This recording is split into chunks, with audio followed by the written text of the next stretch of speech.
നാരായണീയത്തിലെ 37ാவது ദശകം 1ാவது ശ്ലോകം.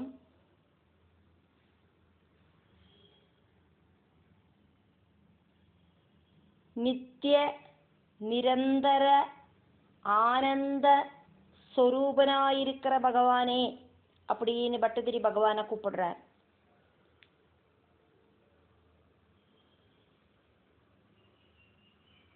நிறைய அசுரர்கள் தேவாசுர யுத்தத்துல பகவானோடு கையாலேயே பகவான் நிறைய அசுரர்களை நிகிரகம் பண்ணியிருக்கார்.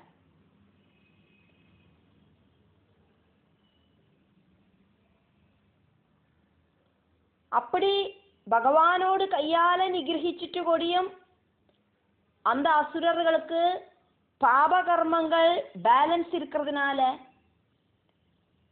மோட்சம் கிடைக்காத அந்த அசுரர்கள் பூமியில வந்து ஜனிச்சதுனால அவளோடு பாரத்தால ரொம்ப சிரமம் அனுபவிக்கிற பூமாதேவி சங்கடம் சொல்லறதுக்காயிட்டு பிரம்மாவோடு கிட்ட போனா. அப்போது அதே விஷயத்துக்காயிட்டு அங்க வந்திருந்த தேவர்களும் பிரம்மாவோடு பாதத்தை சேவிச்சுண்டு அங்க நின்றுட்டு இருந்தா. அதாக்கும் இந்த ஸ்லோகம்.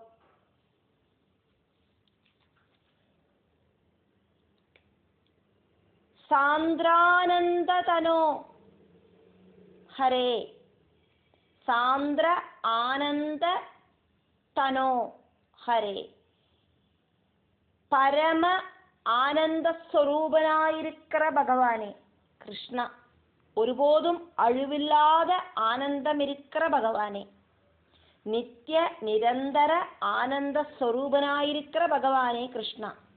புரா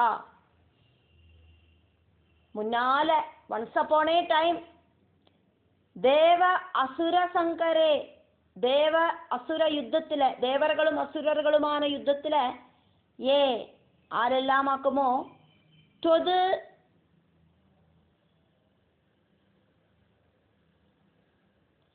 கிருத்தாக ஆவி. கிருஷ்ணா, உங்க கையால மரணம் கிடைச்சது ஆருக்கெல்லாம் ஆக்குமோ, உங்க கையால மரணம் கிடைச்சிட்டு கூடியும் கர்மசேஷவசதா அந்த அசுரர்களோடு கர்மபலன் பேலன்ஸ் வந்ததினால தே கதிம் ந யாதாக, பகவானோடு கதியான அந்த மோட்சகதி கிடைக்கிறதுக்கு அவளுக்கு சாதிக்கலை. அப்படி மோட்சகதி கிடைக்காததினால பூதல ஜென்மனாம், பூமியில வந்து ஜனிச்ச தேஷாம் அந்த திதிபுவாம் அசுரர்களோடு பாரேண பாரத்தால பூமிகி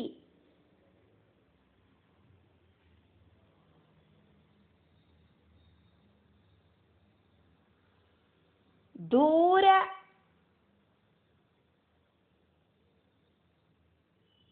அர்த்திதாக, பூமி தேவி ரொம்ப ஜாஸ்தியான கஷ்டம் அனுபவிச்சுட்டு புரா ஏவ ஆகதைகி தேவைகி, ஆல்ரெடி அங்க வந்து நின்றுருக்கிற தேவர்களோடு கூட ஆசிரிதபதம் அவளுக்கெல்லாம் ஆசிரியமாயிருக்கிற விரிஞ்சம் பிராபா, பிரம்மாவோடு சத்தியலோகத்துக்கு வந்து சேர்ந்தா பூமாதேவி. 2வது ஸ்லோகம் பார்க்கிறோம். கஷ்டம் பகவானே, துர்ஜனங்களோடு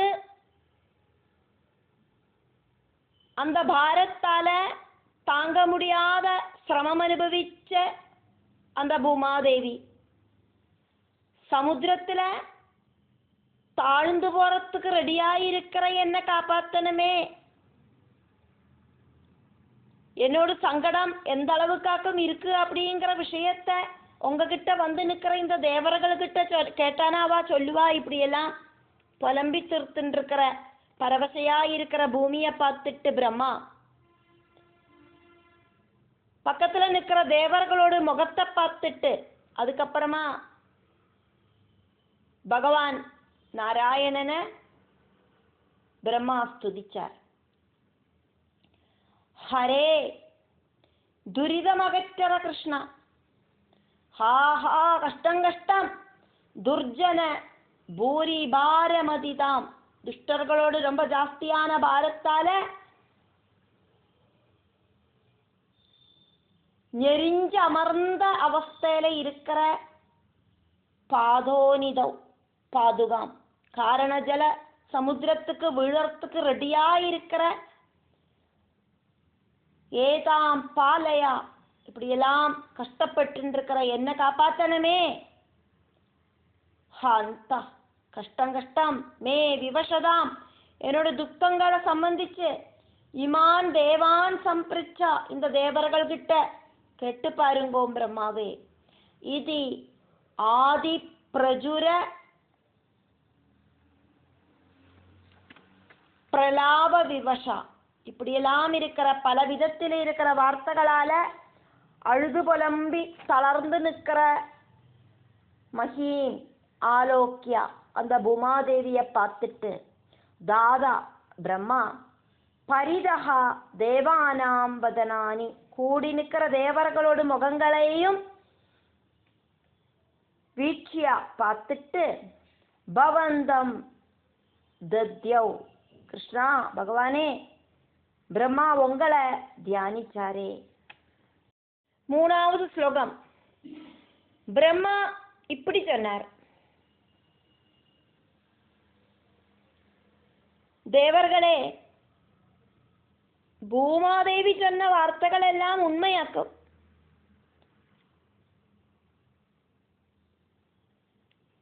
ஆனா இந்த பூமாதேவியையும் பூமாதேவிக்கு முன்னால என்னால என்னோட முன்னால வந்து நிற்கிற உங்களையும் காப்பாத்துறதுக்கு என்னால சாதிக்காது. லக்ஷ்மிபதியான பகவான் நாராயணனுக்கு மட்டும்தான் அதுக்கான திராணி உள்ளது. அதனால நம்மளை எல்லாரும் கூட்டிட்டு கைலாசத்துக்கு போலாம்.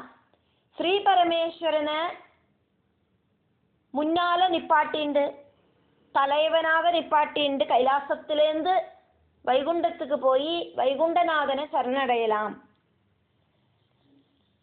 வைகுண்டநாதனோடு பாதத்துல நமஸ்காரம் பண்ணி ஸ்துதிக்க வாக்கும் வேணும். வேற இதுக்கு இந்த ப்ராப்ளத்தை சால்வ் பண்றதுக்கு வேற மார்க்கமே கிடையாது அப்படின்னு சொல்லிட்டு எல்லாருமா கூடி அதிசீக்கிரமாக பகவானோடு அந்த வைகுண்ட லோகத்துக்கு வந்து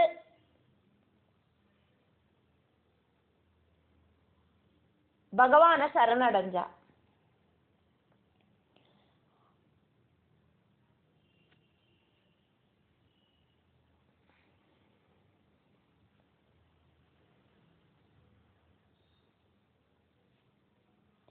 ஐ சுராஹா, தேவர்களே சங்கடம் அனுபவிக்கிற தேவர்களே, தரித்ரியாஹா வஜஹா சத்தியம் நனு, பூமியோடு வாக்குகள் எல்லாம் உண்மையாக்கும். அஸ்யாஹா, இந்த பூமியோடும் பவதாம்சா, தேவர்களான உங்களோடும் ரட்சண விதௌ, பரிபாலனத்துக்காயிட்டு பூமியையும் உங்களையும் காப்பாத்துறதுக்காயிட்டு லக்ஷ்மிபதி ஹி தட்சஹா, லக்ஷ்மிபதியான மகாவிஷ்ணுவுக்கு மட்டும்தான் திராணி இருக்கு. சர்வே வயம், നമ്മൾ அத்தனை பேரும் சர்வ புரஸ்சராக,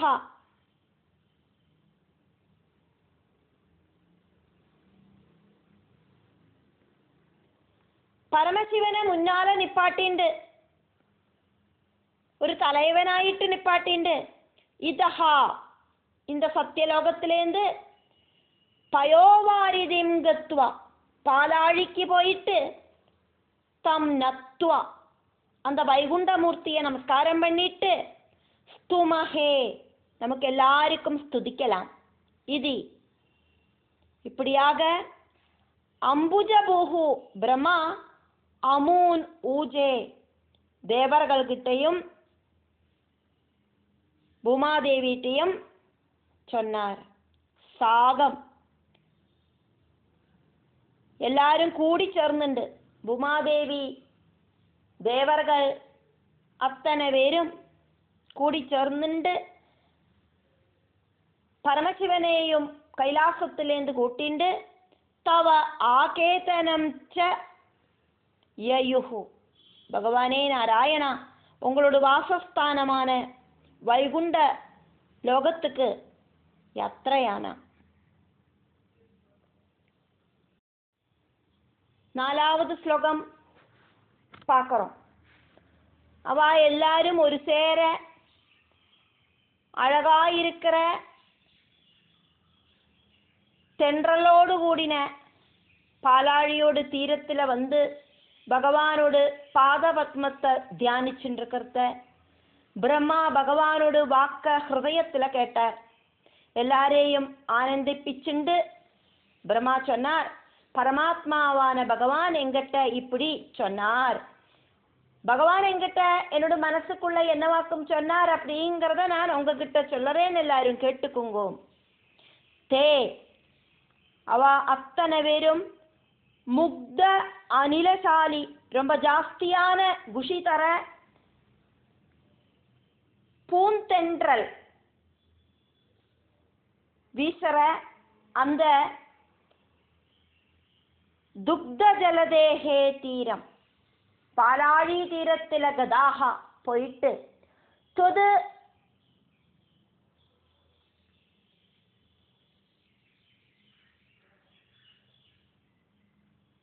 பத சிந்தன ஏக மனசகா பகவானோட திருப்பாதத்தை சிந்தனை பண்றது அப்படிங்கிற ஒரே ஒரு மனசோடு கூடிட்டு சங்கதாக கூடி நின்னுண்டு தாவது அதுக்கப்புறம் சக பாதோஜபூஹு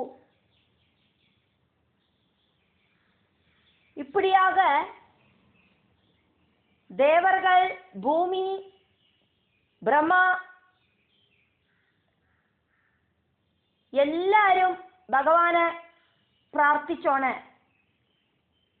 ബ്രഹ്മ ത്വദ്വാചം ഭഗവാനോട് വാക്കുകളെ ഹൃദയേ നിശമ്യ ഹൃദയത്തിലെ കേട്ടിട്ട് ഭഗവാനുക്ക് ബ്രഹ്മാകിட்ட சொல்ல வேண்டிய வார்த்தைகளை பிரம்மாவோடு ஹிருதயத்தில் பகவான் சொன்னார். ஒராள் நம்மளோட முன்னால நின்று நம்மகிட்ட பேசுற மாதிரி பிரம்மாவோடு ஹிருதயத்தில் பகவானோடு வார்த்தைகள் இப்படி பிரம்மாவுக்கு கேட்டுது.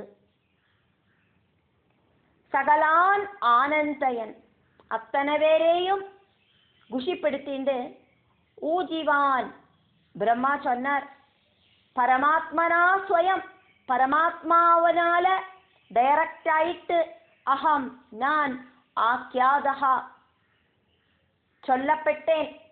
அதாவது பரமாத்மா என்கிட்ட இப்படி டைரக்ட் ஆயிட்டு சொன்னார், என்னோட ஹிருதயத்துல பரம்பொருள் டைரக்ட் ஆயிட்டு என்கிட்ட பேசினார் அப்படின்னு அர்த்தம். தது வாக்கியம் ஆகர்ணியதாம் அந்த பகவல் வாக்கியத்தை நீங்களும் கேட்டுக்குங்கோ. பகவான் என்கிட்ட என்ன வாக்கம் சொன்னார் அப்படிங்கிறத நான் உங்களுக்கு சொல்லறேன், நீங்களும் நல்லா கவனமா கேட்டுக்குங்கோ. 5வது ஸ்லோகம் பார்க்கிறோம்.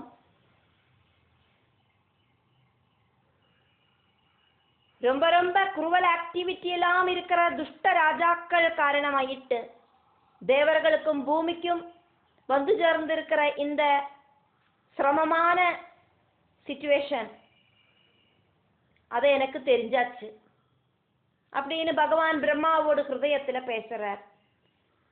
அந்த துஷ்டர்களை வதிக்கிறதுக்காயிட்டு நான் சகல கலகளோடும் கூடிட்டு அம்சாவதாரமாயிட்டு யாதவ குலத்தில் அவதரிப்பேன். தேவர்களும் தேவஸ்திரிகளும் அந்த டைமில் என்ன சேவிக்கிறதுக்காயிட்டு பூமியில யாதவ வம்சத்துல அவாவோட அம்சாவதாரத்தால ஜனிக்கட்டும் அப்படின்னு பகவான் பிரம்மாவோட ஹிருதயத்துல சொன்னதாயிட்டு பிரம்மா தேவர்கள் கிட்ட சொன்னார். திவிஷதாம் தேவர்களோடும் பூமேகே ச பூமியோடும் ச சொன்னனக்கா அப்படின்னு அர்த்தம். பீமைஹி நிருபைஹி துஷ்ட ராஜாக்களால உண்டான தீனதசா, ரொம்ப ரொம்ப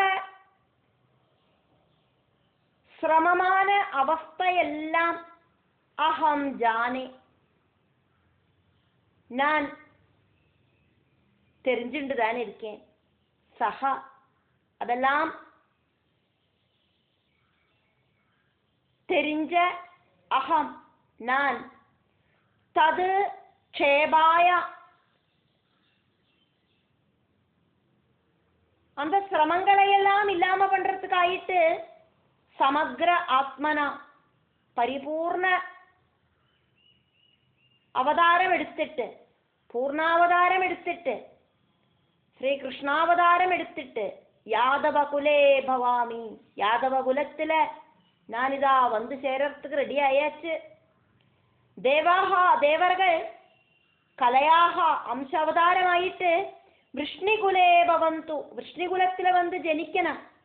தேவ அங்கனாகாச்ச, தேவ ஸ்திரீகளும் மத் சேவார்த்தம் என்ன ஹெல்ப் பண்றதுக்காயிட்டு அவனவ் பூமியில பவந்து வந்தெத்தனம். இது இப்படி இருக்கிற தொதிய வதனம் அந்த பகவானோட வாக்குகளை பாதோஜபூஹு ஊஜிவான் பிரம்மா தேவர்களோடும் பூமியோடும் காதுபட சொன்னார். பிரம்மா தேவர்கள் கிட்டையும் பூமி கிட்டையும் மகேஷனையும் கூட்டிட்டு போயிருந்தாரே, அதனால மகேஷன் கிட்டையும் சொன்னார். 6வது ஸ்லோகம். காதுகளுக்கு ரசாயனமாயிருக்கிற பகவானோட வாக்குகளை கேட்டுட்டு, அமிர்தமாயிருக்கிற வாக்குகளை கேட்டுட்டு எல்லாரும் பகவானோடு அந்த காருண்ய அமிர்தத்தால திருப்தி வந்துட்டு மனசமாதானத்தோடு கூடிட்டு திரும்ப போன அந்த டைமில் பகவானோடு சாநித்தியத்தால பரம புண்ணியஸ்தலமான ஃபேமஸான மதுராபுரியில சூரசேன ராஜாவோட புத்திரனான வசுதேவன் அப்படிங்கிற ராஜா ரொம்ப ரொம்ப புண்ணியவதியாயிருக்கிற அதிர்ஷ்டசாலியாயிருக்கிற தேவகிய திருமணம் பண்ணினார். பகவான் பிரம்மாக்கும் தேவர்களுக்கும் உறுதி கொடுத்த அந்த டைமிலேயாக்கும் அங்க வசுதேவர் தேவகிய திருமணம் பண்ணினார். தேவகி ஃபியூச்சர்ல பகவானோடு அம்மாவாயிட்டு இருக்கிறதுக்கான அதிர்ஷ்டம் இருக்கிறதுனாலேயாக்கும் இங்க பாக்யவதியான தேவகி அப்படின்னு சொன்னது. ஈஷா பகவானே கிருஷ்ணா கர்ணரசாயனம் தவ வஜஹா ஸ்ருத்வா, அப்படி காதுகளுக்கு அமிர்தமாயிருக்கிற பகவல் வசனங்கள் பிரம்மா சொன்னதை கேட்டுட்டு பிரம்மாக்கு பகவான் சொல்லி பிரம்மா அத தேவர்கள் கிட்ட சொன்னதை கேட்டுட்டு சர்வேஷு அத்தனை பேரும் தாவக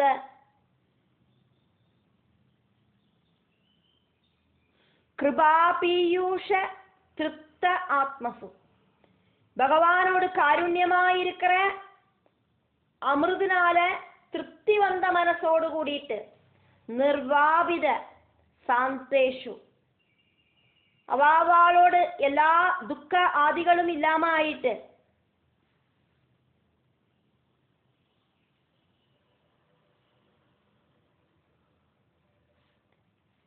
கதேஷு எல்லாரும் மனசமாதானத்தோடு கூடிட்டு ஸ்வஸ்தானத்துக்கு போனா.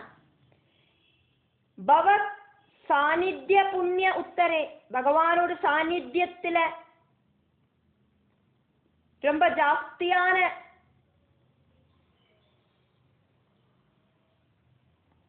புண்ணிய பூமியாய் தீர்ந்த விக்யாதே புகழ்கேட்ட மதுராபுரியில சக சூராத்மஜஹா ராஜா சூரன் அப்படின்னு பேர் இருக்கிற ராஜாவோட புத்திரனான வசுதேவர். தன்யாம் தேவகநந்தனாம் ரொம்ப ரொம்ப சிரேஷ்டமா இருக்கிற தேவக புத்திரியான தேவகிய உத்வஹத்கிலா திருமணவும் பண்ணினாரே. 7வது ஸ்லோகம்.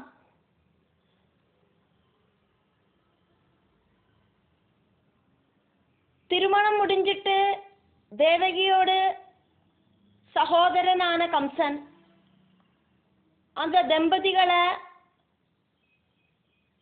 ரொம்ப குஷிப்படுத்துறதுக்காயிட்டு ബഹുമാനിக்கிறதுക്കായിട്ട് സ്വയം സാരഥിയായിട്ട് തേരില് അവളെ ഏറ്റിണ്ട് പോനാർ. വഴിയില് ഒന്നോട് സഹോദരിയാണ് இந்த தேவகியோடு 8வது പുത്രൻ அதிதுஷ்டனான உன்னை கொல்லுவன் அப்படின்னு வானத்திலேந்து அசரீரி வாக்கியம் பகவான் சொன்னதை கேட்ட கம்சன் பயத்தால பக்கத்துல இருக்கிற அழகா இருக்கிற அந்த தேவகிய கொல்லறதுக்கு கையில வாள் எடுத்தேன்.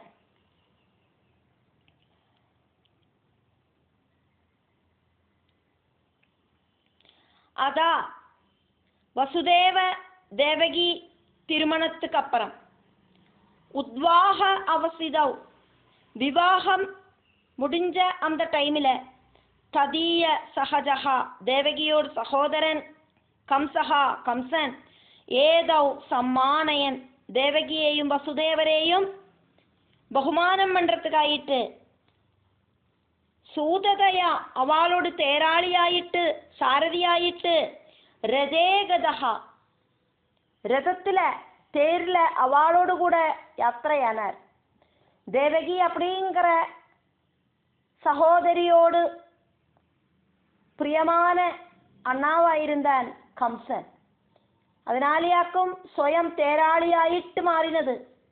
பதி அந்த தேர் ஓடின்னு இருக்கிறத வழியில கம்சன் ஒரு அசரீரி வாக்கியம் கேட்டான். அது என்ன வாக்கம் அப்படின்னு சொல்லப்படுறது, அதிதுஷ்டம் துவாம் ரொம்ப துஷ்டனான ஒன்ன அஸ்யாஹா தேவகி அப்படிங்கிற உன்னோட சகோதரியோடு அஷ்டம சுதஹா 8வது புத்திரன் ஹந்த கொல்லுவன்.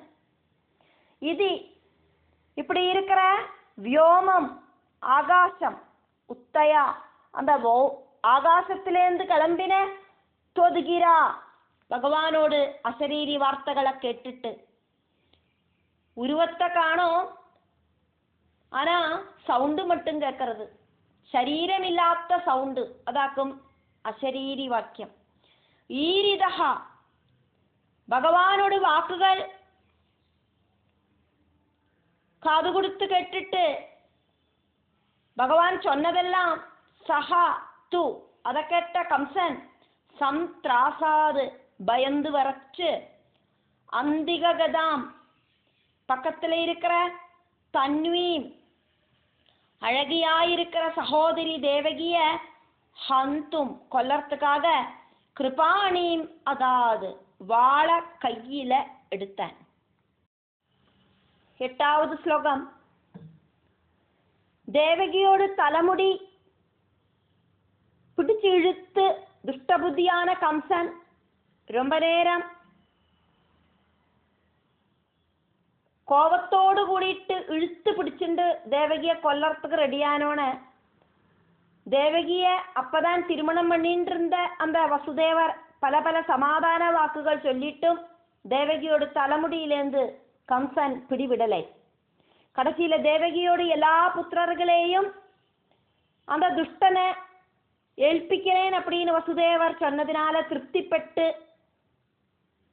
அப்படியாக்குமனா பரவாயில்லை, நான் என்னோட சகோதரிய கொல்லலை, சகோதரி அல்லவே என்ன கொல்ல போறா, சகோதரியோடு 8வது புத்திரனாக்குமே கொல்ல போறேன், அதனால எல்லா குழந்தைகளையும் எங்கிட்ட கொண்டு வந்து தரேன்னு சொன்னதினால நான் அந்த சகோதரிய சும்மா விடுறேன், உங்க மனைவியை நீங்க கூட்டின்னு வைக்குங்கோம் அப்படின்னு கம்சன் தேவகியை சும்மா விட்டேன். എന്നിട്ട് സന്തോഷത്തോട് കൂടിയിട്ട് ഭയമില്ലാതെക്ക് തിരുമ്പ പോനാൻ ഭഗവാനോട് മുതൽ അണ്ണ പുറന്തോണ വസുദേവർ வாக்கு பாலிச்சார். கம்சனை ஏமாத்தலை, சொன்னபடி அந்த குழந்தைய கொண்டு கம்சன் கிட்ட கொடுத்தார். ஆனா கம்சன் துஷ்டனாக்கும் இருந்தா கூடியும் அவனோட மனசுலையும் தங்கையோடு குழந்தை அப்படிங்கிற ஒரு பாசம் இருந்தது. அதனால அவனை கொல்லறதுக்கு கம்சனுக்கு தோணலை, அந்த குழந்தைய கொல்லறதுக்கு தோணலை. ஒரு சில டைம்ல இந்த துஷ்டர்களுக்கும் கருணை அப்படிங்கிறது உண்டாகிறதே அப்படின்னு இங்க பட்டதிரி பகவான் கிட்ட சொல்றார். கலமதிஹி அந்த துஷ்டனான கம்சன், கலம் சொன்னனாக்கா துஷ்டதை, மதி சொன்னா புத்தி, துஷ்ட புத்தி ஆன கம்சன் தாம் அந்த தேவகிய சிக்குரேஷு கிருஹணானஹா தலைமுடியில பிடிச்சு இழுத்துட்டு சௌரேஹே சிரம் சாந்த்வனைஹி வசுதேவரோடு பலவிதமான சமாதான வாக்குகள் எல்லாம் கேட்டுட்டு நோ முஞ்சன் விடாம பிடிச்சு இழுத்துட்டு இருந்தான ஆத்மஜா அர்ப்பணம். ஆத்மஜா ஜனன புத்திரன், அர்ப்பணம் ஜனன சமர்ப்பிக்கிறது, கிரா ஜனன வாக்கு. எனக்கும் தேவகிக்கும் பிறக்கிற எல்லா குழந்தைகளையும் உங்ககிட்ட கொண்டு வந்து சமர்ப்பிக்கிறோம் அப்படின்னு வசுதேவர் சொன்னதை கேட்டுட்டு பிறந்த குழந்தைகளை எல்லாம் உடனடி உங்ககிட்ட கொண்டு வந்து தந்துக்கிறேன் அப்படின்னு சொன்ன வசுதேவரோட வார்த்தைகளை கேட்டுட்டு பிரீதஹா திருப்தியோடு கூடிட்டு கிருஹான் யாதஹா கொட்டாரத்துக்கு, மதுராபுரி கொட்டாரத்துக்கு திரும்பி போனான் கம்சன். அதுக்கப்புறம் ததா அர்ப்பிதம் அபி வசுதேவர் சொன்னபடி புத்திரர்களை சமர்ப்பிச்சார் அப்படின்னா கொடியும் ஆத்யம் தொது சகஜம். பகவானே நாராயணா, உங்களுக்கு முன்னால முதலா பிறந்த சகோதரனை, உங்களோட தேவகி அப்படிங்கிற அம்மையில பிறந்த முதல் புத்திரனை, சகஜம் அப்படின்னாக்கா கூட பிறந்த அந்த சகோதரனை, கூட பிறப்ப, அசௌ அந்த கம்சன், ஸ்னேக ஏனா வாத்சல்யத்தோடு கூடிட்டு, சகோதரி புத்திரன் அப்படிங்கிற ஸ்னேகத்தோடு கூடிட்டு, அந்த கருணை பாசமெல்லாம் வந்ததால ந அஹன் கொல்லலை. தேவா கிருஷ்ணா குருவாயிரப்பா, துஷ்டானாமபி கம்சன் துஷ்டனாக்கும்னா கூடியும் துஷ்டர்களுக்கு கூடியும் ஏகதா ஒரு சில டைம்ல எல்லாம் எப்பாவதும் ஒரு சின்ன ஒரு நொடி கூடியும் புஷ்ட கருணாதீகி ரொம்ப காருண்யம் நிறைஞ்ச புத்தி அப்படிங்கிறது திருஷ்டாகி காணப்படுறதே. 9வது ஸ்லோகம். அந்த டைமில் பகவானோடு அபிப்பிராயம் அனுசரித்து பிரசித்தனான நாரத மகர்ஷி கம்சன் கிட்ட இப்படி சொன்னார். பகவானோடு ஆத்ஞை அனுசரிச்சு, அப்படி இல்லைன்னா பகவான் தோண வச்சதுனால நாரத மகர்ஷி கம்சன் கிட்ட இப்படி சொன்னார். நீங்கள் எல்லாரும் காலநேமி தொடங்கின அசுரர்களாக்கும், அது தெரியுமா கம்சா உனக்கு? யாதவர்கள் தேவர்களாக்கும், அது தெரியுமா கம்சா உனக்கு?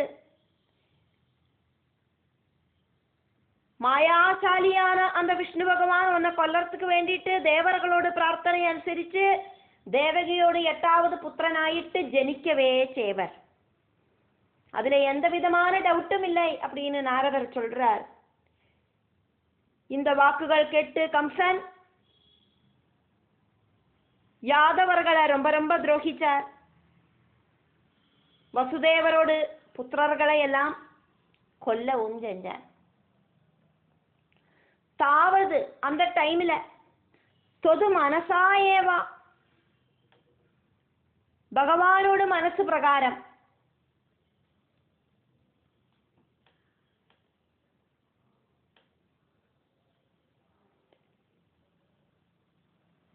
சா அந்த நாரத முனி, நாரத மகர்ஷி போஜேஸ்வரம் போஜராஜாவான கம்சன் கிட்ட புரோஜே இப்படி சொன்னார். யூயம் அசுராஹா, ஏ கம்சா நீங்கள் எல்லாம் அசுரர்களாக்கும். யாதவஹா சுராஹா ச தனு, யாதவர்களாகட்டும் தேவர்களுமாக்கும்.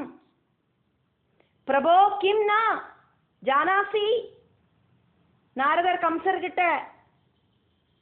கிட்ட கேட்கிறார், உங்களுக்கு இதொன்னும் தெரியாதோ? மாயாவி ச ஹரிஹி, மாயாஜாலக்காரனான அந்த ஹரி சுர பிரார்த்தனாது தேவர்கள் ரிக்வஸ்ட் செஞ்சதுனால பவத் வத கிருதே, கம்சா ஒன்ன கொல்லறதுக்காயிட்டு பாவி அவதாரம் பண்ணவே செய்வர்.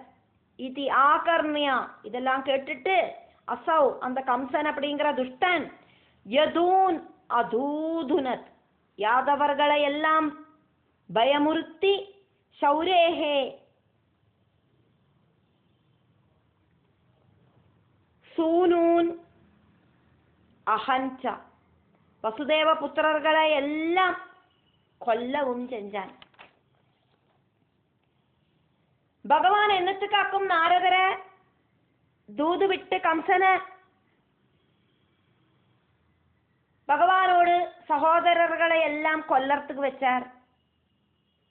காரணமில்லாதக்கு காரியம் உண்டாகாதே. அது தெரியணுமானா அந்த இறந்து போன குழந்தைகளோடெல்லாம் பூர்வஜன்ம விற்த்தாந்தம் தெரியணும்.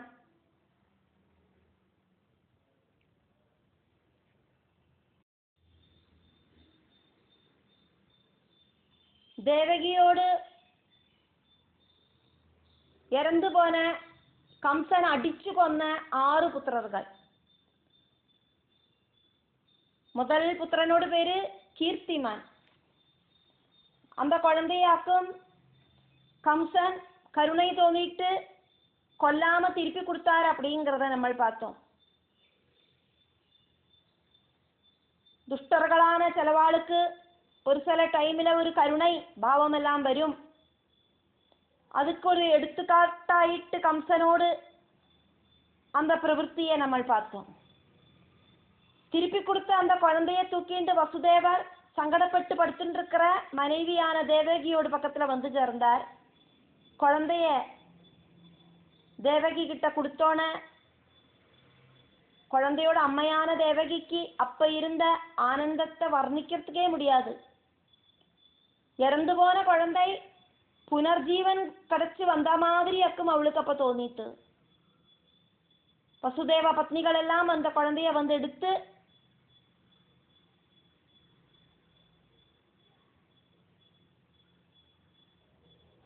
ரொம்ப சந்தோஷம் அனுபவிச்சா.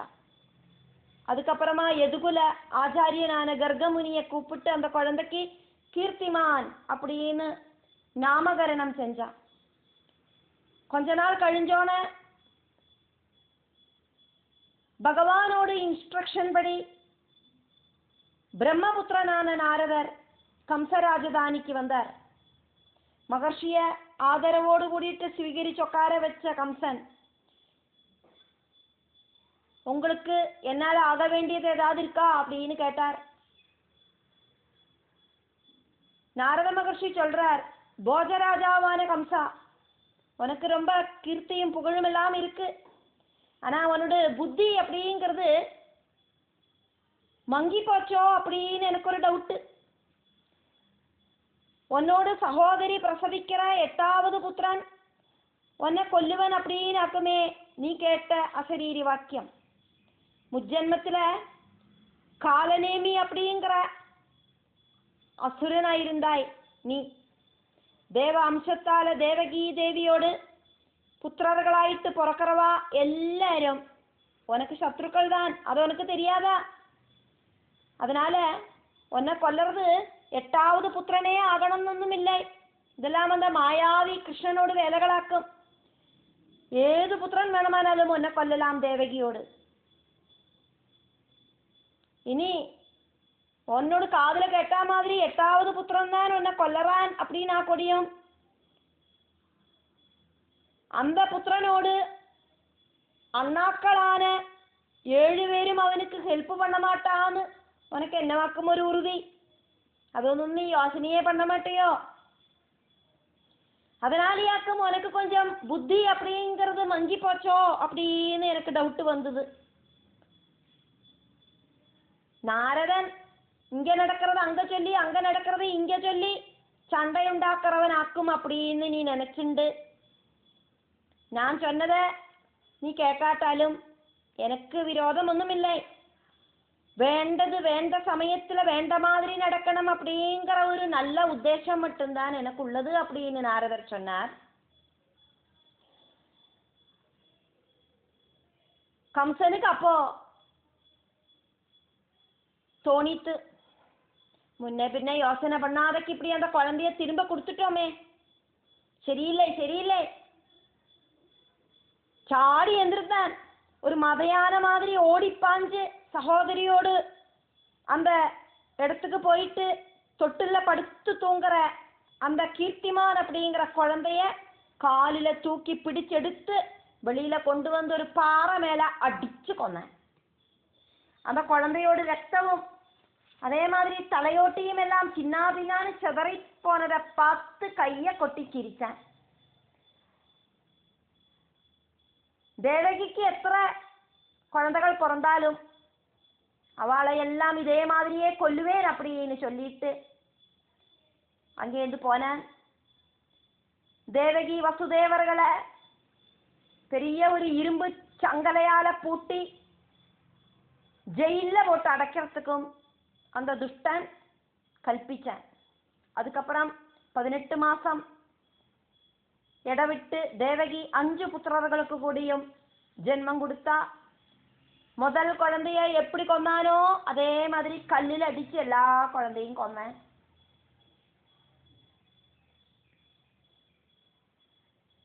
സ്വന്തം സുഖത്തുക്കായിട്ട് മാതാപിതാക്കളെ കൂടിയും കഠിനമായിട്ട് ദ്രോഹിക്കിற പുത്രர்கள் இருக்கத்தான் ചേരാ. അവളെ ഉപദേശിக்கிறதுக்கு ആര് വന്നാലും അവളെ ശത്രുവായിട്ട് കാണുക.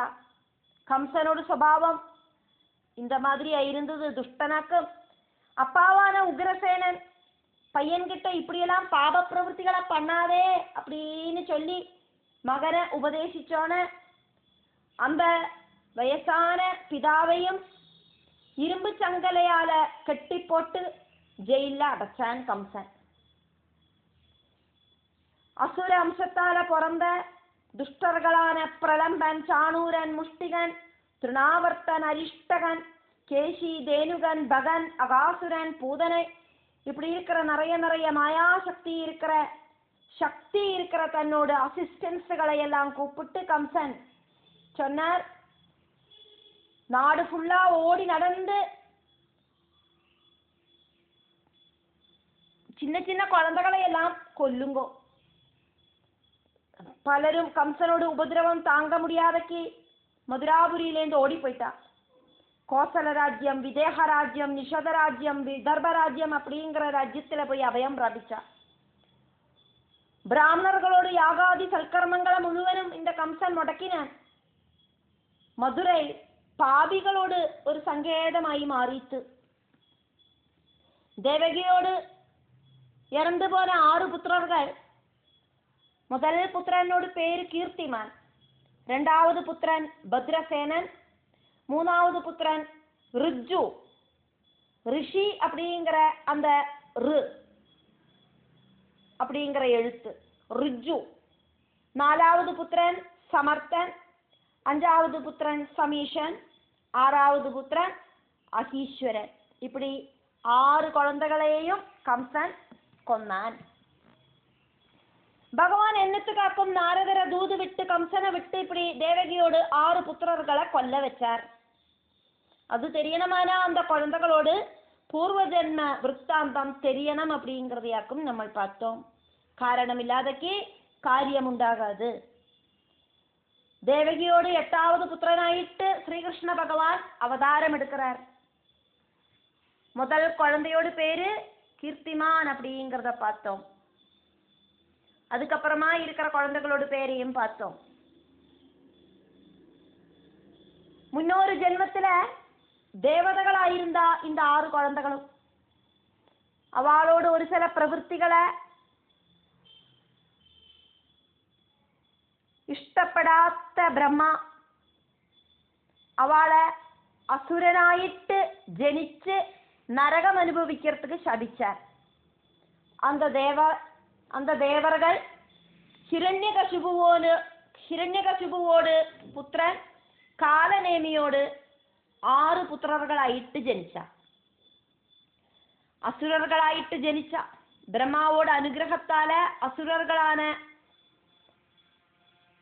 അവൾക്ക് പൂർവജന്മം അവ ഭഗവത് പൂജ നടത്തിന அந்த ஞாபகம் வந்தோனே பிரம்மாவை சேவிச்சு பிரம்மாலேந்து நிறைய வரங்கள் எல்லாம் வாங்கிண்டா. தேவர்கள் கொல்லக்கூடாது, அசுரர்கள் கொல்லக்கூடாது, நோய் வந்து இறந்து போகக்கூடாது, இப்படி பலவிதமான வரங்களாக்கும் அவளுக்கு கிடைச்சது. காலநேமியோடு புத்திரர்களாக்குமே அந்த 6 பேரும். அவளோடு தாத்தாவாக்குமே ഹിരണ്യകശിപുവോട് പുത്രൻ കാലനേമിയോട് കുട്ടികളാക്കും, കുഴന്തകളാക്കും இந்த 6 പേരും. വൈകുണ്ഠത്തിലെ ദ്വാരപാലർകളിലെ ജയവിജയർകളിലെ ജയനാക്കും ഹിരണ്യകശിപു, വിജയൻ ഹിരണ്യാക്ഷൻ. அந்த ഹിരണ്യകശിപുவுக்கு പുത്രനായിട്ട് പിറന്നവനാക്കും കാലനേമി. அந்த കാലനേമിയോട് പുത്രர்களാക്കും இந்த 6 പേരും. ദേവകിയോട് പുത്രர்களായിട്ട് ഇപ്പോ ജനിച്ച് കംസനോട് കയ്യാല മരണമടഞ്ഞ இந்த 6 കുഴന്തകൾ. ഹിരണ്യകശിപുവുക്ക് തന്നോട് പേരക്കുഴന്തകളെ பார்த்துட்டு கோபம் வந்தது. என்னத்துக்காக்கும் கோபம் வந்தது? அவ பிரம்மாவை ஸ்துதிச்சு நிறைய வரங்கள் எல்லாம் வாங்கினா, அதுலயாக்கும் கோபம் வந்தது. உலகத்துல தெய்வம் அப்படிங்கிறது நானாக்கும், அப்படியாக்குமானா இந்த பிரம்மாவை எதுக்கு இந்த குழந்தைகள் ஸ்துதிக்கணும்? അതാക്കും ഹിരണ്യകശിപുവോട് ഭാവം. ത്രിമൂർത്തികൾ കിട്ട പരമ പുച്ഛമാക്കും ഹിരണ്യകശിപുവുക്ക്. ബ്രഹ്മാലേന്ത് വരം വാങ്ങിനത് വിരുമ്പാതെ ഹിരണ്യകശിപു പേരക്കുഴന്തകളെ ശപിച്ചാർ. നിങ്ങൾ அப்படி பிரம்மா கிட்டேந்து வரத்தை வாங்கிண்டு பெரிய பெரிய மகத்துவம் ஒன்றும் உங்களுக்கு உண்டாகண்டா. உங்களுக்கு உங்களோடு அப்பாவோடு கையால காலநேமியோடு கையாலேயே மரணம் சம்பவிக்கட்டும் அப்படின்னு ഹിരണ്യകശിപു ശപിച്ചാർ പേരക്കുഴന്തകളെ.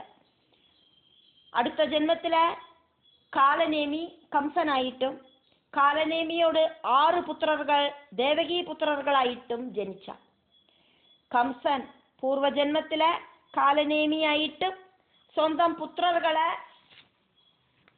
കാലനേമിയോട് സ്വന്തം പുത്രர்களാണ് ദേവകീ പുത്രர்களെ സ്വന്തം കയ്യാലെ കൊല്ലർത്തുക്കും അതിനാലെ സാധിച്ചത്. ഹിരണ്യകശിപു அப்படிங்கிற பகவானோடு பிரிய துவாரபாலகனாயிருக்கிற ஜெயன் പേരക്കുഴന്തകളെ ശപിച്ച വാക്ക് അത് പ്രാക്ടിക്കലായിട്ട് കൊണ്ടുവരണം அப்படின்னு நினைச்சிட்டாக்கும்.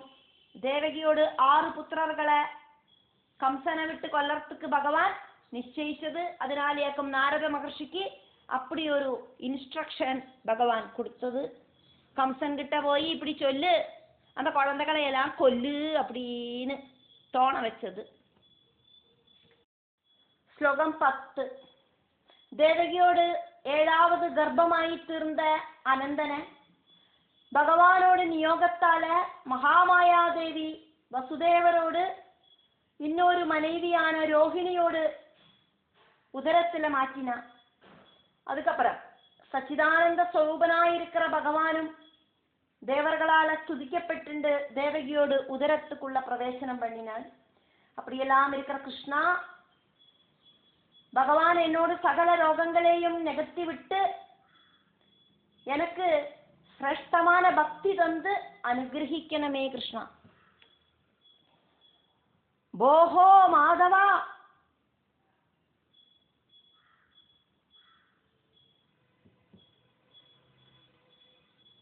ലക്ഷ്മീപദേ, അഹിപദൗ, പാമ്പുകളോട് രാജാവായിരിക്കുന്ന ആദിശേഷൻ, സപ്തമ ഗർഭദാം പ്രാപ്തേ தேவகியோட கர்ப்பத்துல 7வது கர்ப்பத்துல பிரவேசனம் பண்ணினோன. துவது பிரேரணா, அது பகவானோட பிரேரணையால மாயையா யோக மாயையால ரோஹிணியும் நீதே ரோஹிணியோட கர்ப்பத்துக்கு அனந்தன மாத்தினேளை. சச்சித் சுகைக ஆத்மகா துவமபி, சச்சிதானந்த ஸ்வரூபனாயிருக்கிற நீங்களும் கூடி தேவக்கியாகா ஜடரம், தேவகியோட கர்ப்பத்துக்குள்ள தேவகியோட உதரத்துக்குள்ள விவேஷிதா பிரவேசனம் செஞ்சேளே. விபோ, சர்வவியாபியான குருவாயிரப்பா, சுரைஹி தேவர்களால சம்ஸ்தூயமானஹா நன்னா துதிக்கப்பட்ட சஹத்வம் அப்படியெல்லாம் இருக்கிற நீங்கள், மே என்னோடு ரோக அசுக படலீம் அசுக கூட்டங்களை எல்லாம் விதூயா இல்லாம பண்ணிட்டு பராம் பக்திம் தேகி டாப் மோஸ்ட் பக்திய தரணமே கிருஷ்ணா அப்படின்னு பட்டதிரி பகவான் கிட்ட இந்த 37வது ஸ்லோகம் வழியா 37வது தசகம் வழியா பிரார்த்தனை பண்றார். தேவகியோட 7வது கர்ப்பம் இப்ப பிரசவிப்பாள் தேவகி. அந்த சிச்சுவேஷன்ல பகவான் நாராயணன் யோக நித்ரையிலேந்து எழுந்து மாயாதேவிட்ட கல்பிச்சார். இந்த டைம்ல நீ ஒரு விஷயம் பண்ணணும் மாயாதேவி, பூமியோட பாரத்தை இல்லாம பண்ணிட்டு தர்மத்தை பரிபாலனம் பண்றதுக்கு, அதர்மிகளை இல்லாம பண்றதுக்கு நம்மளெல்லாம் இப்போ மனுஷாலாயிட்டு ஜனிக்கணும். அதனால நீ இப்பவே எனக்கு முன்னால போயிட்டு மதுராபுரியில அந்த காராகிரகத்துல இருக்கிற வசுதேவ பத்னியோடு உதரத்துல இருக்கிற அனந்தனோட அம்சமான அந்த குழந்தைய ஆகர்ஷிச்சு வசுதேவரோடு இன்னொரு மனைவியான ரோஹிணியோடு கர்ப்பாசயத்துல கொண்டு போய் நிക്ഷേപിക്കണം. പിന്നാല ഞാനും എന്നോട് പൂർണ്ണ അംശത്തോടു കൂടിയിട്ട് പൂർണ്ണാവതാരമായിട്ട് அந்த தேவகியில பிரவேசனம் பண்ணுவேன். என்னோட அவதாரத்தோடு கூடிட்டு அந்த சேம் டைம்ல நீயும் உன்னோட யோகமாயையால அம்பாடியில நந்தகோபனோடு பத்னி யசோதையில ஒரு புத்திரி ஆயிட்டு பிறக்கணும். பூமியில அம்பிகை, துர்கை, காத்தியாயினி, நாராயணி, சண்டிகா, பத்ரகாளி, கிருஷ்ணவர்ணா, மகாவைஷ்ணவி, மாதவி, கௌரி, ஈசானி, சாரதா இப்படின்னு பல நாமங்களிலேயும் பக்த ஜனங்கள் உன்னை வர்ணிச்சு பூஜிப்பா. என்னோட மாயையான நீதான் 3 பாவத்துல லக்ஷ்மி ஆயிட்டும் பார்வதி ஆயிட்டும் சரஸ்வதி ஆயிட்டும் இருக்காய் அப்படிங்கிறத ஞானம் இருக்கிறதா தெரிஞ்சுப்பா. இப்படியெல்லாம் சொல்லிட்டு மறுபடியும் பகவான் நாராயணன் யோகமாயையில லயிச்சார்.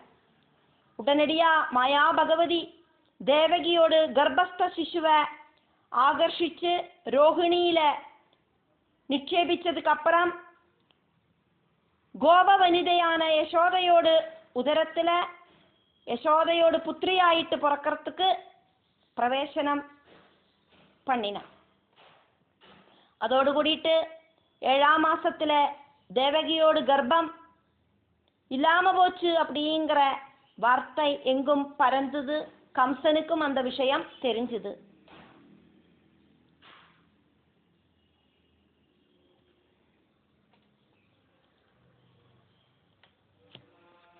அப்படியெல்லாம்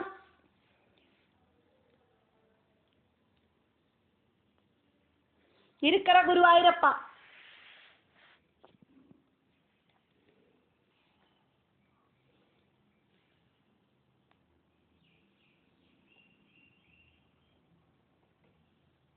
தேவகியோடு 8வது கர்ப்பத்துல பகவானும் பிரவேசனம் பண்ணினேளே.